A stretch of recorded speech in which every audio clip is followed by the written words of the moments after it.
Wrestling fans, promoters, wrestlers, and anyone who enjoys pro wrestling now have something new to be excited about. The Wrestling Fans International Association, the WFIA, is back. WFIA is an association that exists to promote, grow, and support professional wrestling throughout the world. Membership is free.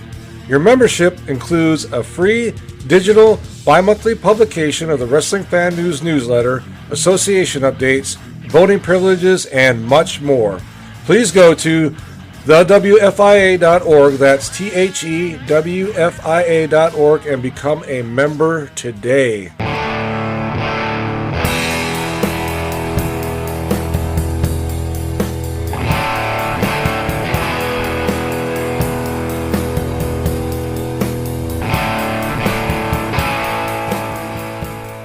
Hello, everybody, and welcome to the PWZ on ProWrestlingWire.com and WON Sports. This is Rick Del Santo. Of course, joining me today, making his triumphant return to the podcast and debut for Pro Wrestling Wire, the Greenport Destroyer, Andy Nichols. What's going on, my friend? It's been a long time since you've been here, and I'm very happy to have you back, man. We should we always talk about doing this more and having you on because I know you're busy. You got the family life. No busier than you, but I mean, you know, it has been a long time, but not as long as the time ago that this was printed. Look at that. Look at that. Nice Look at Bruno that magazine. Yeah, it's a magazine. Yeah. I'm not gonna take up a lot of time, but that was a really cool photos in here. Yeah, that's a really cool magazine, man. And I got to look into it. It's I don't know I have to look into it. I have to read up on it a little bit, see when it was published and who published it and all that. This is the first time I've actually taken it out of the wrapper. A friend of mine gave it to me. It was in it was sealed. So yeah, just Bruno versus Georgia Animal Steel. Wow, very cool. Bruno versus Bill Watts. Wow. Anyway, I'm sorry. I just had to get that in. Thought you'd like that. No, I absolutely do. If you know me, then you know that I'm a Bruno Sammartino fan, and a big one at that. As I get older, I like him more and more. So a little bit of your Italian heritage there. There you go. So we just came off one of the biggest shows of the year. It's been a mighty big return. Actually, there was three big returns. Three big returns on this program. I think one might be the biggest of all time. We'll talk about that as it gets further into the show. So we're talking Survivor Series 2023. This is the 37th edition of Survivor Series. One of the most, in my humble opinion, for many, many years, I thought it was one of the most unique pay-per-views for many, many years until they started changing the formula in the mid to late 90s, I think. Yeah, I remember they used to have the teams, and every match on the card was a Survivor Series team match. Then they kind of dwindled it down to a couple of matches per show, and now they kind of replaced it with War Games. So, yeah. Well, I mean, it's not really even a War Games match if you think about it. No ceiling. No ceiling. In the original War Games, it wouldn't allow. I don't think there was ever any weapons, was there? Maybe a boot, maybe. A cowboy boot, maybe. I'm trying to remember. Not the very original ones. I think maybe in the late '80s they might have gotten into some weapons, but I don't want to risk too much criticism from some of the critics out there because I really don't remember. So we're going to be breaking down the matches, and then we'll talk some of those, and then we're going to be talking about the big returns as well. Let's see. The women's War Games match was up first. It's Bianca Belair, Charlotte Flair, Shotzi, Becky Lynch. They went against Damage Control of Bayley Asuka, Io Sky, Kairi Sane, and Dakota Kai was in their corner. This was an okay match. I thought it served its purpose. There was a couple spots I did not necessarily care for throughout the match. One being Io Sky stuffing herself in a garbage can while they all pretended to fight and then dove off the top and decided to act surprised and all get taken out. I think that a lot of times that it's not just the garbage can. It's just that anytime somebody does something like that where they're all fighting as a group and then they wait for, they're all just standing there staring at the person. It's just kind of unrealistic, if you will. And they kind of, and the cameras didn't really catch it, thank goodness. But I'm sure if you were there live, they kind of do that little, hey, we're supposed to be brawling, but then they all keep looking up to see when the spot's going to happen, Yeah. And it's just very awkward, very, very awkward. Plus, not only that, a couple things I'll say about that is they really made a big deal about how her and Dakota Kai got the garbage can in the ring. Remember where she had the chain and then Yes. they latched onto the garbage. I was like, okay, so maybe they thought it looked like a cool visual. But I was like, it's really kind of corny. Just throw it in, or it wasn't anything special. Yeah, and then the setup, she's just standing there on top. I mean, it felt like 5 minutes. It's probably more like 40 seconds or a minute, but so my God, the setup was forever. And you can't tell me none of those girls in real, if this is a real fight, they wouldn't have looked up and said, "Oh man, we got to get the hell out of the way." Yeah, but that's it's just hard wrestling. to suspend your disbelief with that. That's just wrestling as a whole. There's many times there's a match where there's a group of people and they're pretending they're fighting and they're just staring at somebody as they're setting themselves up to take a dive out of the ring on top of them. It's because if I just saw that, if I saw, hey, this guy's about to jump, I'm getting the hell out of the way. And that's going to bring me to another point. God, I hope I don't forget to bring it up when we get to the men's War Games match. There was another spot, not quite the same, but similar. Something that really bothers me in today's pro wrestling. Anyway, I digress. We're coming off as old school already. So we are. Cornet. So my Wednesday night show that I do with Harry of Blood, Sweat, and Tears, he likes to ruffle my feathers and talk about certain things that he knows are going to get under my skin. And once he starts getting under my skin, he continues to refer to me as Cornet. Oh, really? Okay. And the Cornet of Connecticut. So hey, there's worse people to be compared to than Jim Cornette. That's my opinion. 100%. I don't think he's that bad of a guy now. So Bianca Belair's team won. I believe it was, correct me if I'm wrong, was it Becky Lynch got over with the pin on somebody? Yeah, exactly. So. Well, another interesting note, and my 9-year-old son pointed this out from the jump, was he was really excited because Bianca had 2 braids, and he says, "Ooh, she could do twice as much damage with 2 braids." So, I know, trivial note, but the funny part about that is, my wife is a woman of color. Your wife is a woman of color as well. And my wife actually sat there through the entire show up until the main event. And she sat there waiting for if CM Punk, she really wanted to see if CM Punk was going to come out. Who? That guy. The guy. I never heard of him, but anyway. Never heard of him. But she kept, that was really the only thing that but she saw Bianca and she goes, "Oh my God, she's got 2 braids." And she, my wife is she's a hairdresser as well. She does. Yep. African-American women's hair mostly. So she sat there and she goes, "There's no way in hell that would hurt when Bianca's whipping her opponents with it." And I'm like, yeah, you're right. It's like I never really thought about it. You know what I mean? It wasn't until she pointed it out that I thought about it. Well, if you remember, I think it was during a pandemic when when they did the anti-arena matches. Yeah, they were piping in sound effects when she would whip somebody with the hair. I think it was Becky Lynch she whipped with the hair, and they piped in sound effects on it, which was just hilarious to me. But yeah, it's just WWE. It's a show. It's a show, and they prove it time and time again that it's a show. Last night they proved it again that it is a show. It was a good show, I thought. Overall, I did not hate the show. I thought for the most part that it was pretty damn good show. But the braid thing I could live with, because how many of us have ever experienced that to verify that it wouldn't hurt? My wife doesn't get her hair. My wife does not get that hair put in like that long. All right.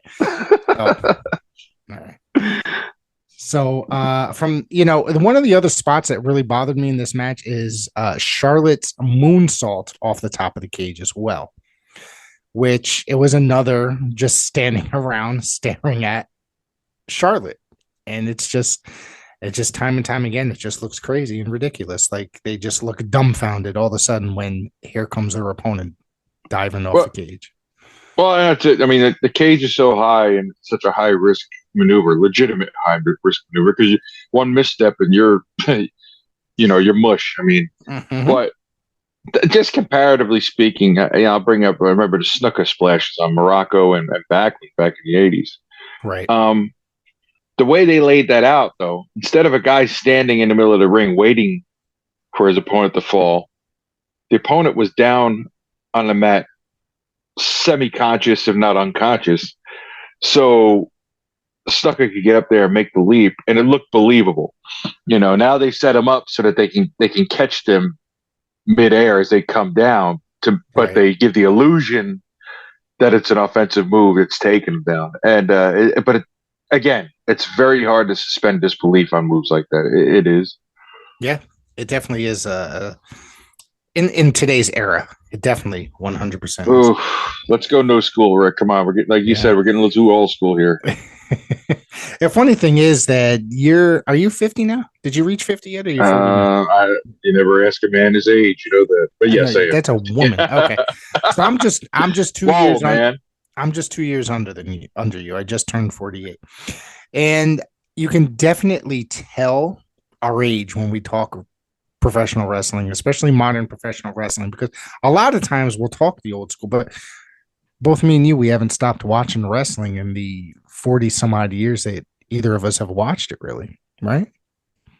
Yeah, I mean, I went through periods, when maybe I started discovering girls and dating or whatever, late teens or whatever, where I kind of my focus shifted. But generally speaking, that me being a wrestling fan, it might have turned girls away from me at one point. So, it's a funny thing is, like, I never really brought it up in a relationship until we were deep enough in where they couldn't deny me anymore. And isn't it horrible to have to think that way? Yeah. It's like if you're a baseball fan or a football fan, you wouldn't hide it, right? But you're a wrestler. Oh, boy, I better not let her know I'm a wrestler. Wrestling is a whole different universe, my friend. It's baseball fans, football fans, they don't look at wrestling on the same level. They look at it, they laugh at it. They may watch it, but it's entertainment to them, and they'll laugh at it. It's not. They don't watch it for the aspect that they watch baseball or wrestling. Or like football, And the funny part is, all their favorite players wish they were wrestlers anyway. But that's not wrong. How many times? How many times have professional wrestlers, football players, gotten involved in the sport of professional wrestling? Yes, I called it a sport of professional wrestling. Yes. I agree. Hey, if NASCAR's a sport, come on now. Yeah, that's the one sport hold on a second. Let me reiterate that. The one sport my dad watches is that, he's an old Italian guy, European from Italy. He's always been into car racing. So that's the one thing that he enjoys, that and vodka. Italian from Italy. I never would have guessed. Oh, get out of here. Get out. And doesn't his neck hurt from going like that, watching him go around in circles all day? I mean, that's what I would think, right? Yeah. Anyway. So backstage we had Pretty Deadly. We had Otis and Tozawa. They were all, oh my God, the product placement in this damn PLE. That's pay-per-view. Thank you, PLE. Yeah, PLE. Let's be proper when we're discussing WWE, babe. PLEs events. The product placement was everywhere. You could not turn your back. That's one thing that WWE that does annoy me in a way. Remember the time that Miz got eaten by a zombie during the pandemic, and they had the product Cinnamon Toast Crunch match. Yeah. I think when I went to Survivor Series a few years ago, Pizza Hut was a sponsor, I believe, and they threw pizza at the crowd. I remember that. Yeah. So it's the way of their world now, you know what I mean? It's just the marketing and it's another revenue source. Yeah. Just gotta accept it, dude. It is what it is. Yeah. all these gigantic corporations that we're fans of and part of, and in a certain way, So backstage, they were all eating their Ruffles. That's the big sponsor Yes. for this event. Ruffles. Tozawa is started to do the Ruffle Shuffle. Ruffle Shuffle, yeah. Yeah, when Pretty Deadly came in, and those guys annoy the hell out of me. I'm going to be honest with you. It's their outfits. They're just, I mean, they may be good as competitors. It's just, they're annoying as all hell. I'm not a fan, and apparently WWE is super high on those guys. Yeah. They kind of look at them, from what I understand, almost like in a New Day-ish vein. Although I think New Day are better wrestlers to me personally. Not taking anything away from those guys, but I think just that kind of shtick. You know what I mean? Yeah, the three guys that form the New Day, I think, offer individually as professional wrestlers, offer something. You know what I mean? Offer something they all have something good that they could have. You know what I mean? Pretty Deadly for me, and I don't speak for everyone. They're kind of like turn the channel heat for me. It's kind of like I don't want to watch them. Click. Wow. So that would be considered X-Pac heat, correct?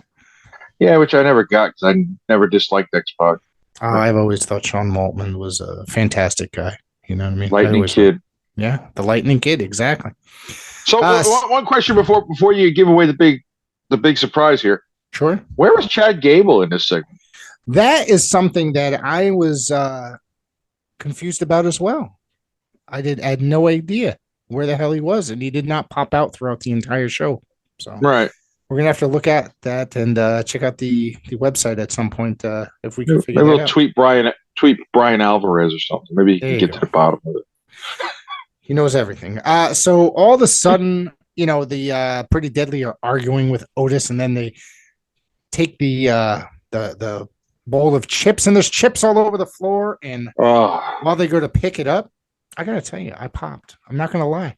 R-Truth all of a sudden comes up with a bowl of chips, and they're all staring at him. I literally, damn near fell out of my chair from laughter. And when they said, "Where have you been?" and he's just like, "I've been here, man." Like that, I've been here all along. That had me dying. R-Truth, comedy gold. As much as I don't like comedy in my wrestling, R-Truth's that segment with R-Truth nailed it right there. And I'm glad to have him back. That dude does not age. No. He's in his 50s, if I'm not mistaken. Definitely, yeah. And he put out a single recently too. I don't know if you heard it, but did he? I haven't heard that. I haven't downloaded it. I gotta see if I can find that on Napster or something. I don't know. Hey, LimeWire, is that what we used to use? LimeWire. I used LimeWire. I used Napster. I used what's the other one? I used there was a Windows one, wasn't there? That was sort of official. I don't remember. WinX. Speaking of product placement, I know you don't have an endorsement deal. What are you chugging on over there? You ready for this? Maybe we'll get you an endorsement deal. This is a professional wrestling show, so my beer is professional wrestling related. I am drinking beer tonight. I have not drank in a little bit, but today I decided to have a few. So I am having, if I can point it into the camera. Oh, there you go. Broken Skull. All right. Broken Skull. This is the double IPA. Ever since I really like the IPA. I never really cared for IPAs until I tried the Broken Skull. And then I started discovering others that I really, really liked a lot. Then I started drinking doubles and triples. And once I found that they were releasing a double IPA, I know you don't drink at all, right? No. Yeah. I did have a glass of wine on Thanksgiving. Holy shit. Yeah, that's amazing. Once I discovered they were releasing a double IPA, it was I had to find it. And then when I finally found it, it's fantastic. Good. And I'm not a guy that's, I'm just buying something because it's Stone Cold Steve Austin. No, because I like beer. I really do like beer a lot. And I like to try different kinds. I've cut down my intake over the last few months, but I decided to have a few today. So, yeah. A few, just a few. Just a few. 3. That doesn't mean that I'm done, though. Okay. You kind of started on that 3, but do you remember when I used to do this show and I used to do a lot more than just the 3? Yeah, and that coincided with co-hosting with me or having me as a co-host. So yeah, That might have. thanks. I might have been. See the coincidence. I might have been stressed out, saying, "Oh shit, I'm working with Andy tonight." That idiot, yeah. No, just kidding, just kidding. I love working with Andy. I just wish he would come back more often. That's your open invitation right there. Was it okay? Yeah, the WWE Intercontinental Championship. Gunther defeated The Miz. This far exceeded my expectations of a match. We were speaking before. We did not want to kill our conversation, but The Miz is somebody that can work with literally anybody. He gets a lot of heat probably because of his character, because he's been around so long. He's one of those guys probably been around so long. Nobody necessarily cares. Do you remember when like Pedro Morales and Tony Gurria and guys like that had been around so long? Nobody really cheered for him anymore. They just, oh, he's about to get squashed type of a thing. Yeah, but I think what a lot of people, we talked about X-Pac heat before. Not for me. I actually do enjoy The Miz, although sometimes I think some of the segments they put him in sometimes aren't the best. But, he does the best he can with them, They're kind of atrocious at times, yes. The segments, yeah. And so I think that's a big part of it. But I think here they kind of made him a little more serious, and that's something we hadn't seen from The Miz in a long time. And go ahead, sorry. No. Go ahead. When this was being set up, I didn't think that The Miz had a snowball's chance in hell of any kind of offense whatsoever. I thought he was going to just go in and it was going to be pure annihilation.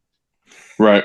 And it ended up being a pretty decent competitive matchup for the most part. Gunther gave The Miz a lot of offense, I thought. At least, way more than I expected.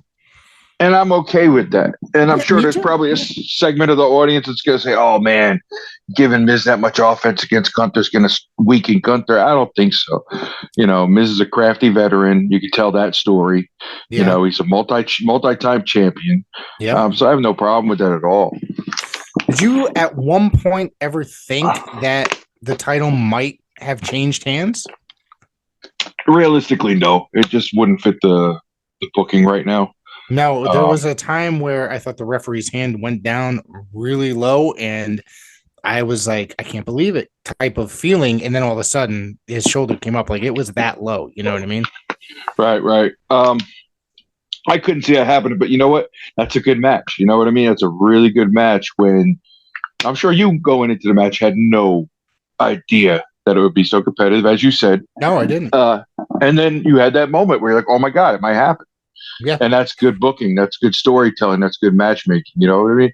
These guys are pros. Gunther calls a hell of a match for and this has been around the block quite a bit too. He's worked with the best. So yes. He's been in the ring. If I remember correctly, hasn't he been in the ring with he's been in the ring with guys like The Rock, CM Punk, I believe, right? Who? Exactly. Never heard of him. Never heard of him. So, yeah, it was it was Gunther taking the win, and I believe it was with a Boston Crab submission, which I literally I did not think he was going to win because I thought he was going to get the ropes because he was really close to the ropes, and then Gunther dragged him to the center, and he submitted immediately once he dragged him to the center. And I was that part I was surprised that he beat him by submission that quick, like when he pulled him away from the ropes. And that's good because that keeps Gunther strong too. You know what I mean? Yeah. So what's next for Gunther? What do you think? I don't know, man. What do you think? There's so many moving parts right now, as we learned last night in WWE, and we're going to get to some more of them. There's so many ways they can go. Yeah, who is in the division that's that could be a viable competitor, Andy? I don't know. We'll have to wait and see. Tomorrow night, we'll see. Yeah, tomorrow night. Don't forget to tune in Monday Night Raw, and I'll be back talking about it on Tuesday morning at some point. So, wrestling fans, promoters, wrestlers, and anyone who enjoys pro wrestling now have something new to be excited about. The Wrestling Fans International Association, the WFIA, is back. WFIA is an association that exists to promote, grow, and support professional wrestling throughout the world. Membership is free. Your membership includes a free digital bi-monthly publication of the Wrestling Fan News newsletter, association updates, voting privileges, and much more. Please go to thewfia.org, that's thewfia.org, and become a member today. All right, so from there, we went to Santos Escobar defeating Dragon Lee. This one, I liked it, but it was a little slow-paced for these two gentlemen, I thought. Andy, any thoughts on this one? Yeah, I mean, it seemed it was a little more. They were trying more for a WWE American style, I think, Yes. instead of the rapid fire, lucha star style, which Dragon Lee is like as good as anybody at, but he's still got a little work. He's still got a little ways to go as far as adapting to the American style. And it'll come. He'll be fine, but he's just not there yet. And it came off a little flat. To be honest, but. Yeah, I mean, but I enjoyed it. I thought both men worked very hard. It got a little bit slow, like I said, and it was just and the crowd seemed to lose interest at points, and were completely dead. And but then again, I don't really hold that to their fault sometimes, because sometimes WWE will put on an entire show and you won't hear a peep from the crowd after the bell rings. It's also, I think, the nature of the War Games, kind of like the Royal Rumble. They have a women's and a men's. So you start out hot with a War Games match. Now, granted, you had Gunther and Miz afterwards, but when you start out with what could easily have been the main event of the show, it's hard to keep that level. There's going to be some peaks and valleys. Yeah. The WWE Women's Champion Rhea Ripley defeated Zoe Stark. I don't have much to say about this one. It really did not pique my interest by any means. I know some people said they liked it a lot. Other people just would rather not comment, I guess. I mean, to me, it was another victory for Rhea, as she keeps mowing people down, as she should, because she is that she's monster heel. Man. Yeah, she's a monster, yeah. And she's actually, whether you want to look at it that way or not, she's actually the leader of Judgment Day. Also, I know Damian, Finn, but in reality, if you look at who the manipulative force is behind it, it's Rhea. Yeah. So she's on top right now. She's top level. So there's no way she was going to lose to Zoe Stark. With all due respect. Yeah. So the men's War Games. Cody Rhodes, Seth Rollins, Jey Uso, Sami Zayn. They defeated Judgment Day. Oh. And JD McDonough and Drew McIntyre throughout the entire match, when they were teasing, Randy Orton hadn't shown up. So, of course, they're teasing. I'm just going to flat out say they're fucking with the fans that, CM Punk is here. He's going to be the fifth member because Randy hasn't shown up yet, without saying it. And I know if I was sitting in that crowd and if I didn't know any better, I probably would have been freaking out. So, of course, when it's his turn, they're all looking for him. And it gets quiet for a second, and then Randy Orton's music hits. And he comes out with the most sarcastic and then laughable face. And he looked like he was genuinely having fun out there. And welcome back. First 5 in 15 months, I think, right? 15 or 18. It's been a while. That's what I like about Randy's work the last. Well, again, he hasn't been around for a year and a half, but prior to that, even he seemed like he reached a different level, career wise and maturity wise, and he was having a lot more fun, and it's showing in his work because I love Randy to death. I think he's one of the, certainly for this time period, one of the greats. Yes. And you might even put him in the all-time great discussion. But there have been times during his career where he didn't seem motivated. Programs just weren't too exciting, and he's reinvigorated and he looks good. And he actually looked jacked. He looked great. He looked insanely jacked. Yeah, a lot of people mentioned that to me last night, saying that he looked like insane, like way bigger than when he went out and injured.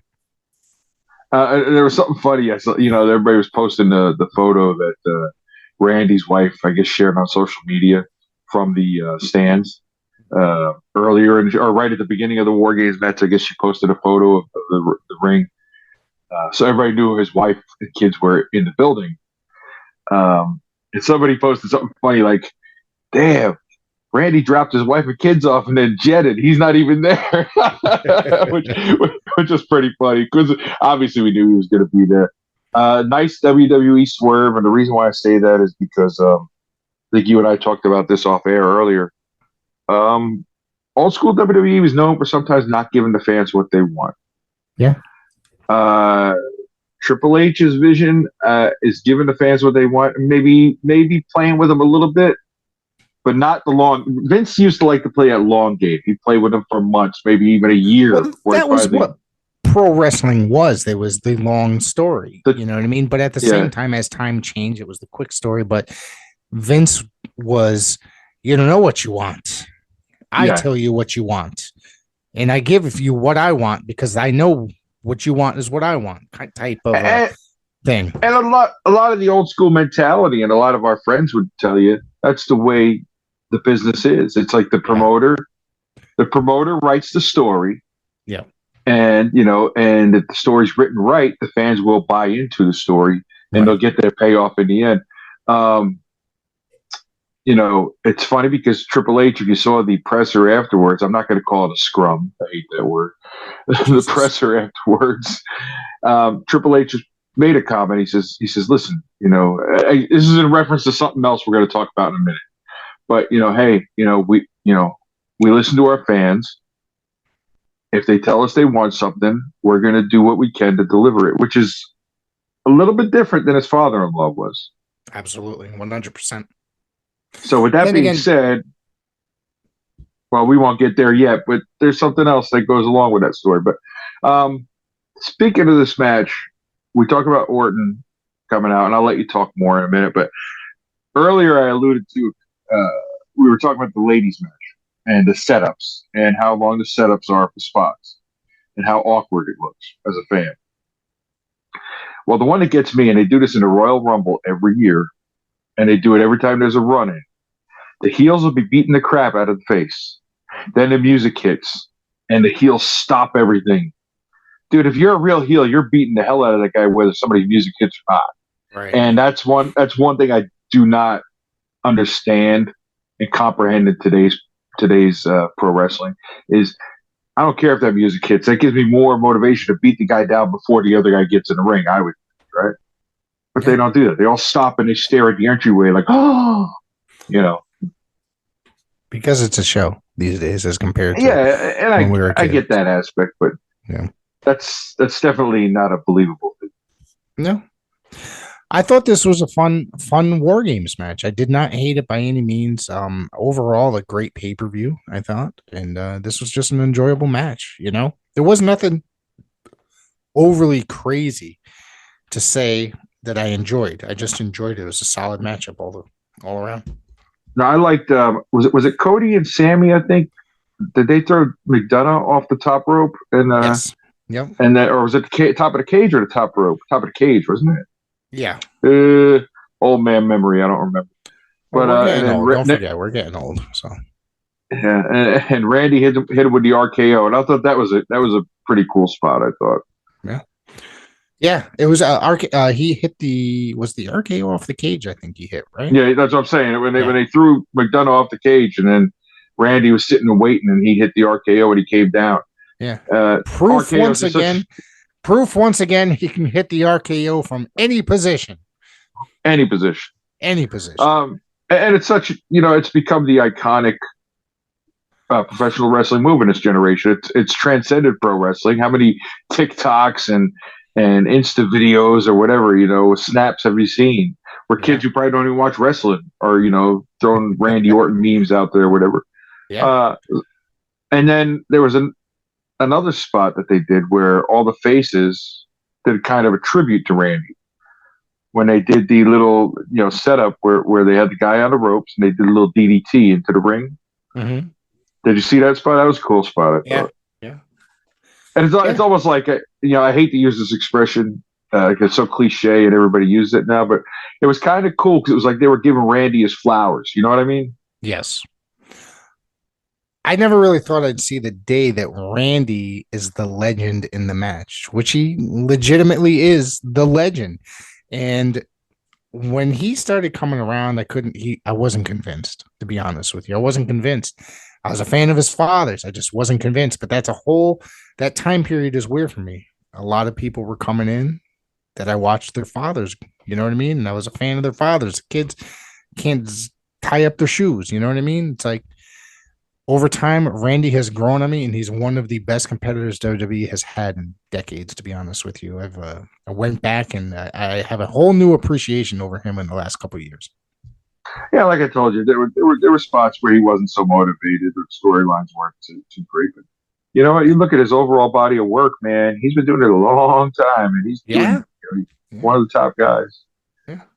So of course, Team Cody wins, I guess you could say, and it was a gigantic celebration. And just as they're about to sign off the air, I'm about to get up and leave the room. I'm about to shut the TV off because I'm just like, all right, the show's over. Wait, before you even get to that, assuming what you're about to tell us, assuming that did not come through and happen, did you kind of get the feeling when they were celebrating, like, ooh, who's Orton gonna RKO?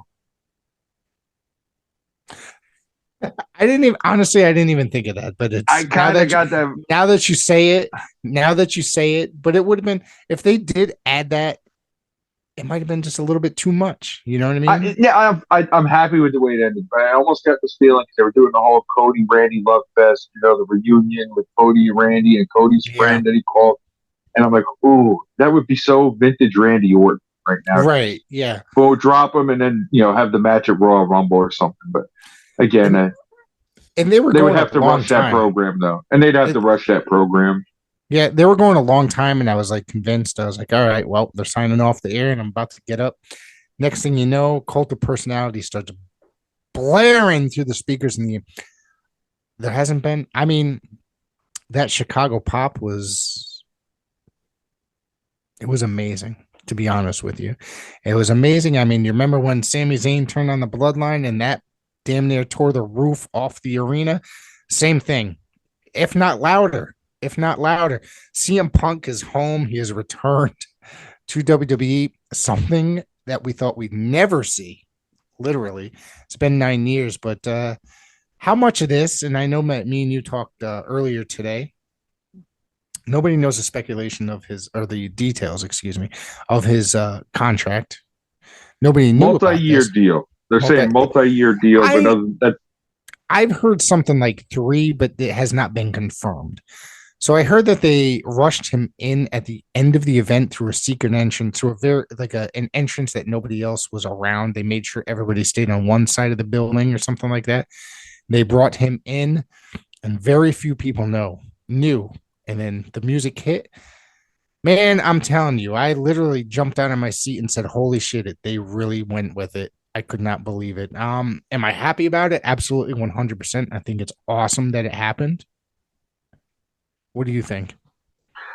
Okay, so you remember like 3 or 4 years ago, maybe even 2 or 3 years ago, coming out of during the pandemic, of course, because the world just stopped.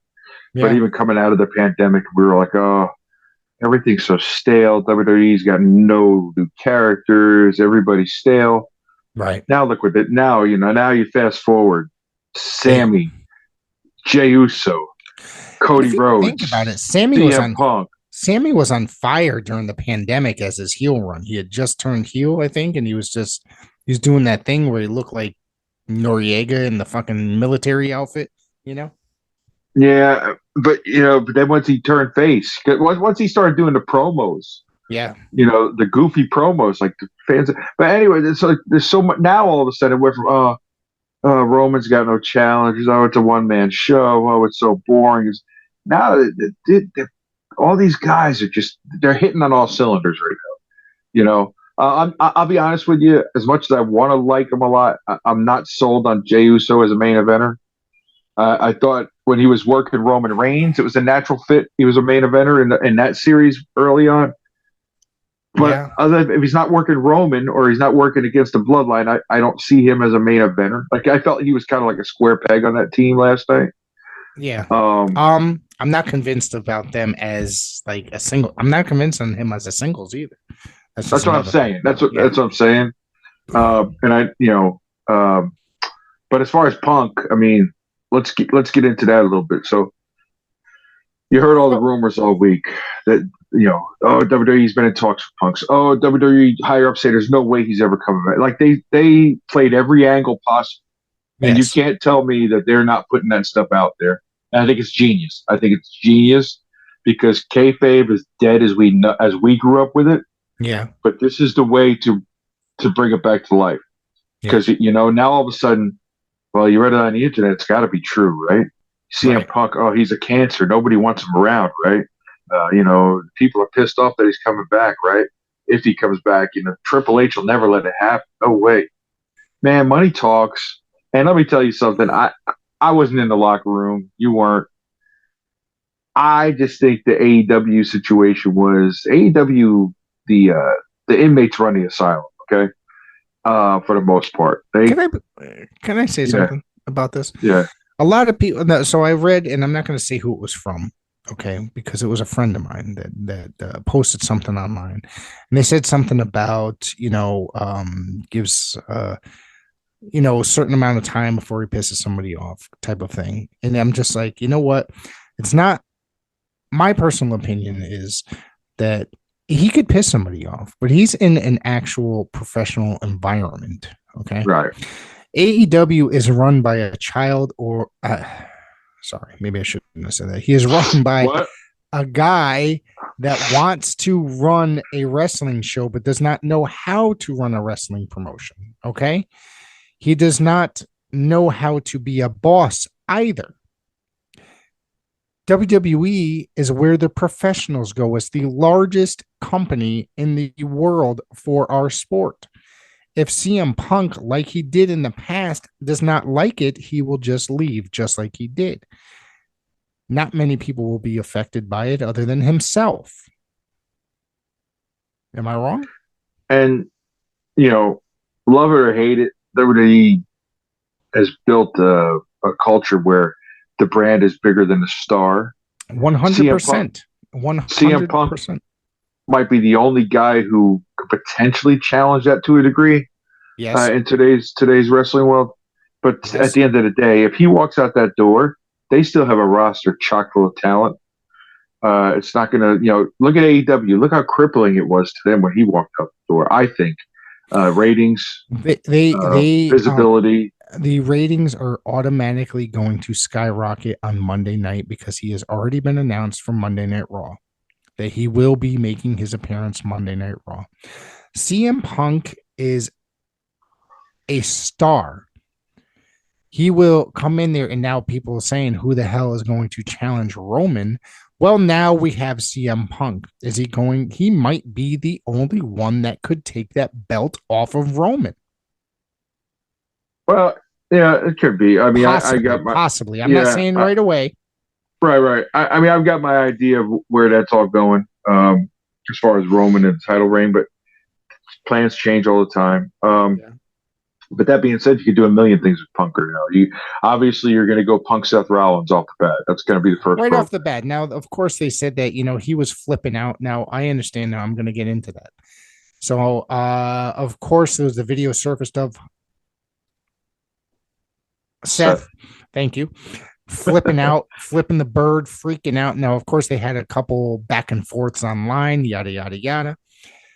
They don't like it. Well, it's Seth does not like him. From what I understand, this is all a worked shoot, basically. And Seth, of course, may not personally like him, but Seth is a complete 100 professional, and he will get in that ring work with him, and he will work. I'm sure that he will work a program with him, as will Punk with Rollins. And the thing is, like, I'm reading the internet. People were commenting after that story surfaced, like, WWE's gonna lose Seth. They're gonna lose Seth and Becky now. They're gonna walk. No, it's not gonna happen. and they're all under lucrative contracts. And again, you hit it on the head. It's a professional environment. They all know that they're not the boss, that Yes. they're hired guns, and they have to answer to the boss. And now you now bring with in the Endeavor, TKO. yes, exactly, exactly. It's even more of a corporate environment. They don't have many options out there these days. They could go to AEW, sure, 100%. I'm sure they'd be offered a decent contract, or they can go to international waters, go to Japan, but they're not going to make the money that they make working for TKO and WWE. No, not even close. And and especially, I mean, you look at Roman Reigns just signed that contract a year or two ago. A guy like Seth, when they get older in age, they can sign these lesser date deals, and make just as much, if not more, money, and do all the merch and all that stuff. Now, do you think? Because this is something I thought about too. So obviously, Triple H had a ton to do with bringing CM Punk in. But I speculate. Do you think TKO might have kind of gotten his ear and said, "Listen," or maybe they had a back and forth, and they said, "Yeah, Paul, we got to make this happen. This is gonna light things up. Let's get it going." It's very possible. Do you notice that since the TKO regime has been a thing, that they've been in a different direction, and they are not messing around. They have become bigger than they were in the past, in a way. Yeah, and it's funny because everybody talks about the war and AEW and the war. There's no war. Let's be honest with you. I look at it this way. I think I told you this earlier. It's daddy putting his foot down and saying, "Hey, son, I'm the father here." You know what I'm saying? Like, I'm the daddy. You're just the son. We're the big dogs. And you can't tell me that Triple H didn't have a good hearty chuckle when he signed CM Punk. That Khan guy. Yeah. And not Nick. We're talking Tony. That Tony Khan guy, he lost another one. He lost Cody. Now the CM Punk thing. I mean, it's an embarrassment. If CM Punk goes there and he's a good citizen and he's something I think he's going to do, I think he's going to be a good coach for a lot of the younger talent there. Absolutely, 100%. And absolutely. And I think that's going to be, which, if I may, Tony Khan looks stupid. If I may interject for a second, you just said that he will look like he will be there, maybe be a good coach to the youngsters and stuff like that, which he tried in AEW, and none of the talent wanted to listen. And that is why he got into the trouble, and Tony could not put his foot down as a boss. And this is not a dig at AEW. This is just facts. Reality. Exactly. These people don't want to listen to the veterans, which in professional wrestling, you need to listen to the veterans because they've been around a long time. And there's a reason why such as CM Punk, Adam Copeland, Big Show, etc. were all successful professional wrestlers because they listened to the veterans.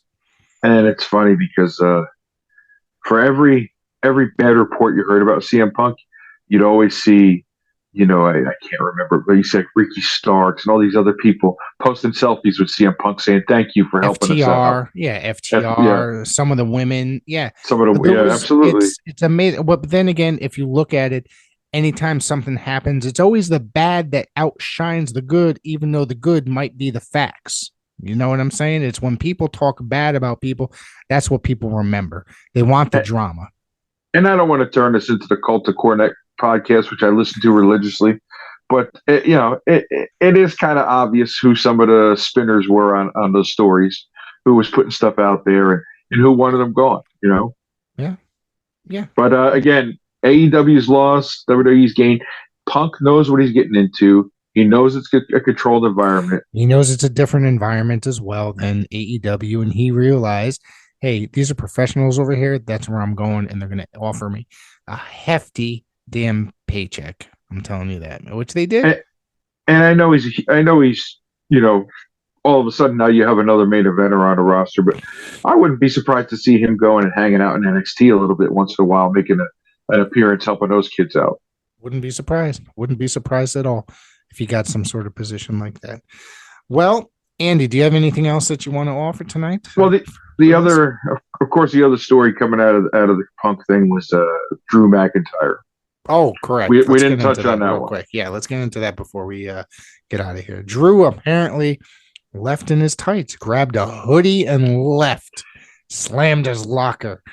Um, yeah, man. I find that to be somewhat untrue, or maybe also a shoot as well, or a work. Excuse me. If you watch the pre-show, they had the round table outside, and you could see their breath, and they were bundled up. It looked like a pretty chilly night in Chicago. So Yeah, for I hope Drew they to be got running paid. around, I hope they got paid a little bit extra for that sitting outside. well, they got free ruffles. They were eating Oh, ruffles. okay. So. They got the ruffles. It's gonna warm them up. Yeah. But for Drew to be running around in his underwear in that cold weather, sweating after a hot match, come on, man. Those arenas are huge. He could have. He probably wouldn't have even seen CM Punk in the back locker room. You know, Right. come on. I think if it's all part of the storyline, I dig it because it's got people talking and people are believing. Is there a reason that Drew and him have heat, supposed heat, or is that just? That's something that hit me too. I'm like, where would it have come from? And again, you and I don't know. Yeah. Maybe something was said somewhere. I find it hard to believe though. You know, the Seth thing, at least there's a smoking gun because there was the interview where Seth called him a cancer, said that he wouldn't want to work with him, you know, blah, blah, blah, blah, blah. Of course. But, and that all could be just a bunch of bullshit. Then, like, Seth likes to go on X or Twitter and mess around and say all sorts of stuff just to get attention. So he could just try to create heat himself. You know what I'm saying? Just try to create. So we'll see what happens. And I love it. I like I said, I like it. I mean, it gets us talking right now, right? We're talking about it. Yeah. Yeah. You still there? Yeah. I'm here. All right. So we're talking about. Are you doing your LA Knight impression here? What are you doing? Yeah. Yeah. No. I'm not Scott Rogers. Anyways, so Andy, we're going to keep you all informed here on ProWrestlingWire.com. I want to thank everybody for tuning in tonight. Andy, thank you for joining me. I hope that you're going to return to the show at some point very soon. Well, you know, speaking about environments where, you know, bosses rule with iron fists as opposed to bosses who are a little lax, I thank you for letting me be here in a relaxed environment, boss. I thank you for not getting all over me. And, well, you know, not comparing you to Tony Khan. I'm just saying you let me kind of just chill out here on the bed. And, you know, don't just ignore my text when I tell you got to sign on for an event for a show. So, or you know, just ignore. So you know, and then we'll keep you employed. All right, everybody, check out the site. There's an interview with Ryan Frost up on the page. Interview with Troy Stevens coming up tomorrow. I want to thank you guys for tuning in. There'll be more. I believe that Andy has more to talk about. Go ahead. One last little thing, and shame on me for not being there because I live in the same state. But WrestleCade was this weekend. Yes. Did you see what happened the other night? Violent J. I watched the show. Yeah, I watched the whole show. He had a partner in makeup, and that partner was George South. Yes. How fantastic is that? Well, George had turned on his team because Ricky hit him by accident when holding Alley Catch, and he got pissed off and left, and then came back dressed up as part of was it the Bussy, whatever the team with Effie and Alley Catch? Yeah. Incredible. Professional wrestling is incredible, questionable sometimes, but incredible, and I think that's why I love it. Well, thank you, everybody, and we'll see you after a while.